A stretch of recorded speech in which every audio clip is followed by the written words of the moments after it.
नमस्कार दोस्तों, study path में आप लोगों का स्वागत है। यूपी टेट सुपर टेट के अभ्यर्थी जो तैयारी कर रहे हैं आगामी शिक्षक भर्ती के लिए या यूपी टेट के एग्ज़ाम के लिए, उनके लिए एक बेहतरीन क्रैश कोर्स साइंस। जी हाँ, यहाँ पे अब साइंस की श्रृंखला शुरू हो चुकी है। आपको यहाँ पे साइंस के नोट्स प्रोवाइड किए जाएंगे, इंपॉर्टेंट फैक्ट बताए जाएंगे और मान के चलिए जो भी यहाँ पे बताया जाएगा इससे ज़्यादा परीक्षा में नहीं आने वाले हैं और आप एक बेहतरीन नंबर यूपी टेट और सुपर टेट में प्राप्त कर सकते हैं। सबसे पहले अगर आप पहली बार इस वीडियो को देख रहे हैं तो सबसे पहले इस चैनल को सब्सक्राइब कर लें और उसके बाद आप इस वीडियो को कंटिन्यू करें।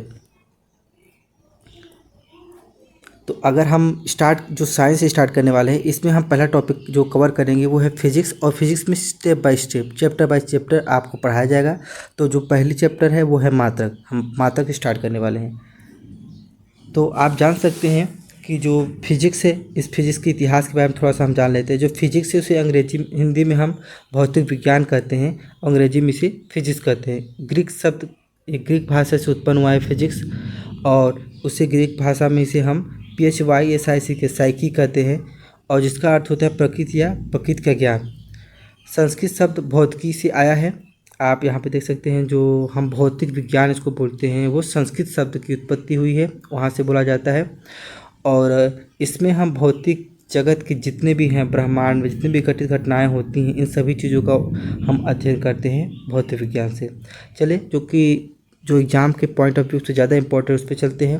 तो सबसे पहले हम मात्रा की बात करते हैं तो हम यूनिट जान लेते हैं कि यूनिट क्या होता है। देखो, किसी राशि के मापन को निर्देशित करने के लिए हम मात्रक प्रयोग करते हैं।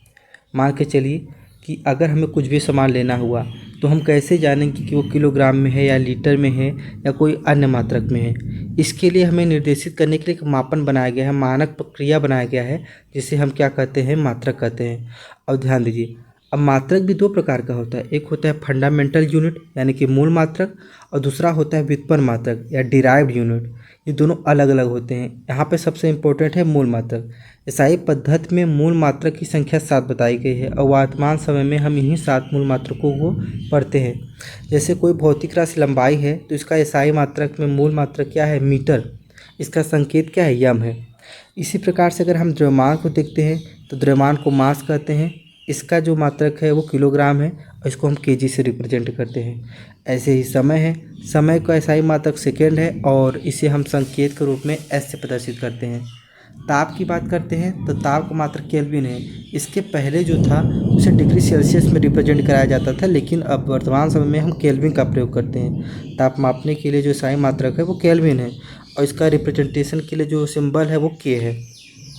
इसी प्रकार से विद्युत धारा की बात करते हैं तो विद्युत धारा को एम्पियर में मेजरमेंट किया जाता है। जो करंट फ्लोइंग होता है उसे विद्युत धारा कहते हैं। ये एम्पियर में मेजरमेंट होता है।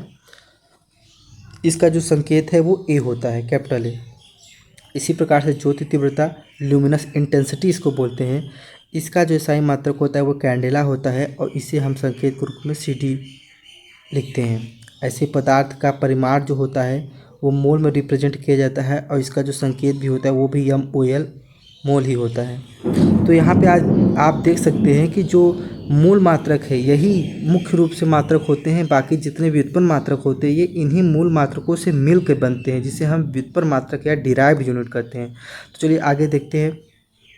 यहाँ पे आपको ऐसा है कि कुछ संपूरक मूल मात्रक भी दिखेंगे जो कि इम्पोर्टेंट है परीक्षा के दृष्टिकोण से। समतल कोण का जो मात्रक होता है वो रेडियन होता है। इसे हम RAD रेड पढ़ते हैं। इसी प्रकार से घन कोण, सॉलिड एंगल का जो मात्रक होता है वो स्टेरेडियन होता है और इसे हम SR से रिप्रेजेंट करते हैं। देखिए, मैंने इसके पहले भी आपको बताया था कुछ पुराने मात्रक थे जिससे अब नए मात्रक बन चुके हैं। जैसे ताप था, टेम्परेचर को पहले क्या कहा जाता था, डिग्री सेल्सियस में इसे मापा जाता था, या डिग्री सेल्सियस या डिग्री सेंटीग्रेड, और इस प्रकार से इसको बोला जाता था। लेकिन अब इसका मापन क्या हो गया है, हम इसको क्या बोलते हैं, हम इसको अब बोलते हैं केल्विन। यानी कि टेम्परेचर का जो वर्तमान समय ईसाई मात्रक या मूल मात्रक है वो केल्विन है। इसी प्रकार से फ्रीक्वेंसी यानी कि आवृत्ति, फ्रीक्वेंसी का जो पहले मात्रक था वो था कंपन प्रति सेकेंड यानी CPS रिप्रेजेंट करते थे। लेकिन वर्तमान समय में हम इसको क्या बोलते हैं, डिग्री हर्ज बोलते हैं। फ्रीक्वेंसी का वर्तमान समय में जो मात्रक है वो क्या है, हर्ज है। इस प्रकार से ज्योति तीव्रता की बात कर लेते हैं, ल्यूमिनस इंटेंसिटी की। तो पहले इसका पहले इसको सीपी कहा जाता था, अब इसे सिर्फ कैंडला कहा जाता है।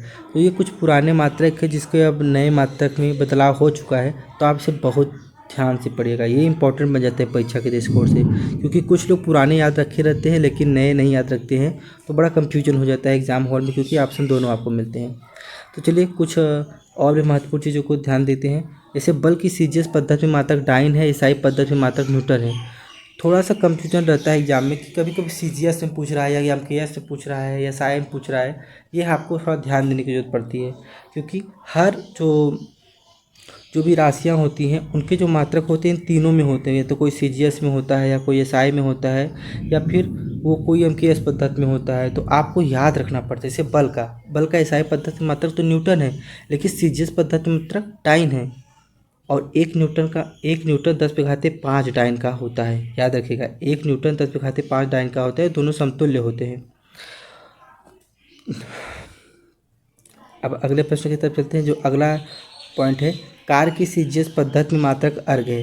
जो कार होता है वैसे एसआई मात्रक तो जूल होता है, लेकिन जो उसका सीजीएस यानी कि सेंटीमीटर, ग्राम और सेकेंड सीजीएस पद्धति में जो मात्रक होता है वो अर्ग होता है, और जूल थोड़ी बड़ी मात्रक होती है, इसलिए 1 जूल में 10⁵7 अर्ग होता है। ये दोनों बहुत इंपॉर्टेंट है, परीक्षा में बहुत बार रिपीटेड क्वेश्चन है ये सब, कि 1 न्यूटन में कितने डाइन होते हैं या 1 जूल में कितना अर्ग होता है, और बच्चे कम गलतियाँ कर देते हैं। तो आप इसे ज़रूर याद रखिएगा। चलिए अगले टॉपिक पे चलते हैं।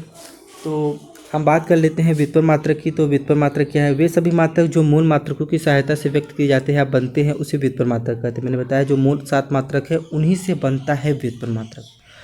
और इसके जो व्युत्पन्न मात्रक के जो आगे की स्लाइड में हम अच्छे से पढ़ेंगे कि व्युत्पन्न मात्रक कैसा क्या है और इसके कौन कौन सी राशियाँ हैं। तो पहले हम ये देख लेते हैं कि बहुत लंबी दूरियों को मापने के लिए प्रकाश वर्ष का प्रयोग किया जाता है, अर्थात प्रकाश वर्ष दूरी का मात्रक है। कभी कभी एग्जाम में आता है कि बताइए प्रकाश वर्ष किस में मेजरमेंट किया जाता है या किसका मेजरमेंट करता है प्रकाश वर्ष।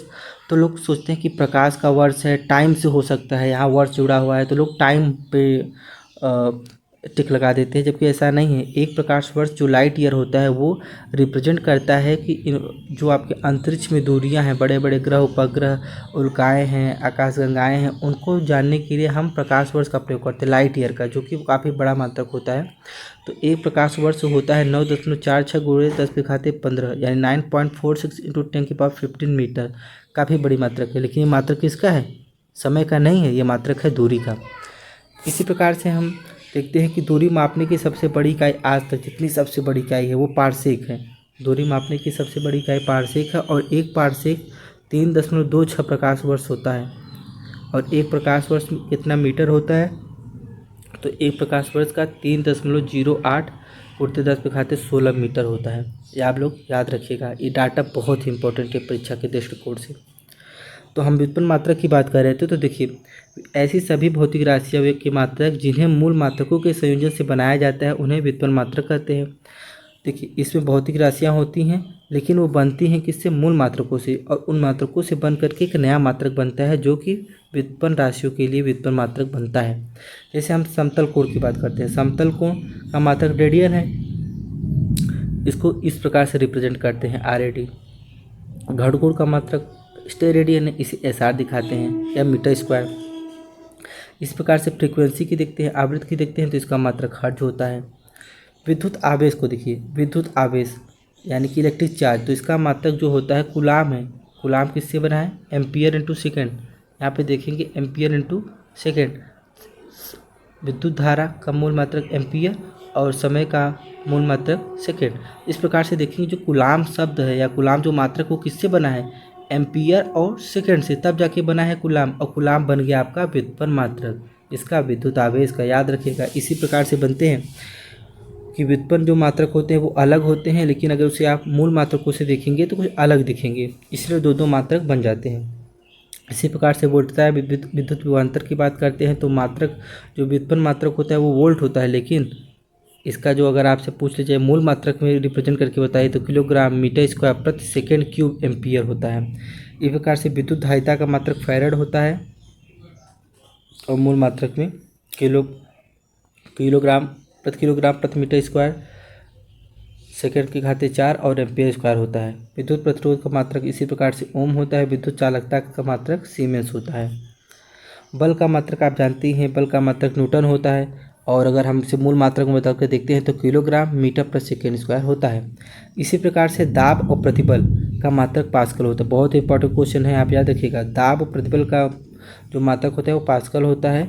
और इसी प्रकार से आप इसको मूल मात्रक में भी बदल सकते हैं। अगर आपको फार्मूला याद है तो आप इसे मूल मात्रक में बदल सकते हैं, इस पर कोई भी दिक्कत नहीं आती है। इस प्रकार से ऊर्जा हो गया या कार्य हो गया, उष्मा की मात्रा, ये सभी का मात्रक जूल होता है और इसे आप मूल मात्रक में भी बदल सकते हैं, जिसका मात्रक सेम ही है। इसी प्रकार से शक्ति की बात करते हैं, रेडियम फ्लक्स की बात करते हैं तो इसका मात्रक भी वाट होता है और इसका जो मूल मात्रक होता है किलोग्राम मीटर स्क्वायर पर सेकेंड क्यूब होता है। इस प्रकार से आप इन सब भौतिक राशियों को याद रखिएगा। इनके मात्रक खास तौर पे जो है उसको जरूर याद रखिएगा, क्योंकि बहुत बार परीक्षा में उसके मात्रक पूछ लेते हैं और बच्चे लोग गलती कर देते हैं। देखिए, ये सारे मूल मात्रकों के पदों में व्यक्त कुछ व्युत्पन्न मात्रक, कुछ व्युत्पन्न राशियां हैं और मूल मात्रकों के पदों से व्युत्पन्न मात्रक है। जैसे क्षेत्रफल को हम मीटर स्क्वायर से रिप्रेजेंट करते हैं। आयतन है तो वो लंबाई गुणित चौड़ाई गुणित ऊंचाई है, और अगर मीटर में उसका राशि, अगर मीटर में उसका मात्रक है तो हम मीटर क्यूब कर देते हैं। स्पीड और वेलोसिटी की बात कर सकते हैं तो स्पीड और वेलोसिटी यानी कि चाल और वेग का जो मात्रक होता है मीटर पर सेकेंड स्क्वायर होता है। और याद रखिएगा, चाल और वेग में थोड़ा अंतर है, क्योंकि चाल एक अदिश राशि है और वेग एक सदिश राशि है, इसको आप याद रखिएगा। इसी प्रकार से दूरी भी एक अदिश राशि है। यहाँ पे देखेंगे त्वरण, एक्सीलरेशन यानी कि त्वरण का जो मात्रक होता है वो क्या होता है, मीटर प्रति सेकेंड स्क्वायर होता है। ये मूल मात्रकों से ही मिलकर बनती है।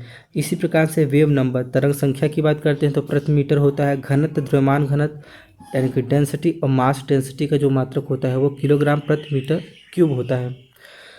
सरफेस डेंसिटी यानी कि पृष्ठ घनत्व की बात करते हैं तो उसका जो मात्रक होता है किलोग्राम प्रति मीटर स्क्वायर होता है। विशिष्ट आयतन की बात करते हैं यानी कि स्पेसिफिक वॉल्यूम को, तो उसका मात्रक होता है मीटर क्यूब प्रति किलोग्राम। धारा घनत्व की बात करते हैं, करंट डेंसिटी। देखिए इंपॉर्टेंट है, आपसे कुछ भी पूछ सकता है। आप मान के चलिए कि आपसे किसी का भी मात्रक पूछ सकता है। धारा घनत्व की बात करते हैं करंट डेंसिटी की, तो इसका मात्रक होता है एम्पियर प्रति मीटर स्क्वायर। चूँकि करंट डेंसिटी क्या होता है कि जो सरफेस होता है उस सरफेस पे कितना करंट फ्लो हो रहा है वही उसकी डेंसिटी हो जाती है, और उसी को कहते हैं हम करंट डेंसिटी। इस प्रकार से चुंबकीय क्षेत्र, मैग्नेटिक फील्ड स्ट्रेंथ, एक चुंबक का क्षेत्र कहाँ तक होता है, उसकी मैग्नेटिक स्ट्रेंथ कितनी है, उसका जो मात्रक होता है एम्पियर प्रति मीटर होता है। पदार्थ की सांद्रता की मात्रा का जो मात्रक होता है मोल प्रति मीटर क्यूब होता है। इसी प्रकार से द्रव्यमान सांद्रता का जो मात्रक होता है किलोग्राम प्रति मीटर क्यूब होता है। और ज्योतिर्मयता का, लुमिनेंस का, कैंडेला प्रति मीटर स्क्वायर होता है। यानी 1 मीटर क्षेत्रफल पे कितना उसका प्रकाश फैल रहा है वही उसकी ज्योतिर्मयता होती है। अब थोड़ा सा हम जान लेते हैं कि जो समान प्रयोग के लिए साई मात्रक के अतिरिक्त कुछ अन्य मात्रक, जैसे 1 मिनट होता है तो उस मिनट में उसको रिप्रेजेंट किससे करते हैं, उसका जो साई मात्रक के पदों में मान कितना होता है। जैसे 1 मिनट में कितने सेकेंड होते हैं, 60 सेकेंड। 1 घंटे में कितने सेकेंड होते हैं, 3600 सेकेंड। क्योंकि हम सेकेंड इसलिए ले रहे हैं क्योंकि जो मूल मात्रक है वो हमारा समय का सेकेंड है, इसलिए हम इसको सेकेंड में कन्वर्ट किए। 1 दिन की बात करते हैं तो होता तो 24 घंटा है, लेकिन उसको सेकेंड में परिवर्तित करते हैं तो 86,400 होता है। इसी प्रकार से वर्ष की बात करते हैं, 1 साल में 365 दिन या 366 दिन भी होता है, लेकिन सेकेंड में अगर बदलते हैं तो 3.156 गुणित 10⁻7 सेकेंड होता है। तो आशा करता हूँ आपको ये मेरा वीडियो बहुत अच्छा लगा होगा। अगर आपको मेरा वीडियो अच्छा लगता है तो इस चैनल को सब्सक्राइब करें, वीडियो को लाइक करें और ज़्यादा से ज़्यादा लोगों को शेयर करें। बहुत बहुत धन्यवाद। जय हिंद, जय भारत। मिलते हैं नेक्स्ट वीडियो में।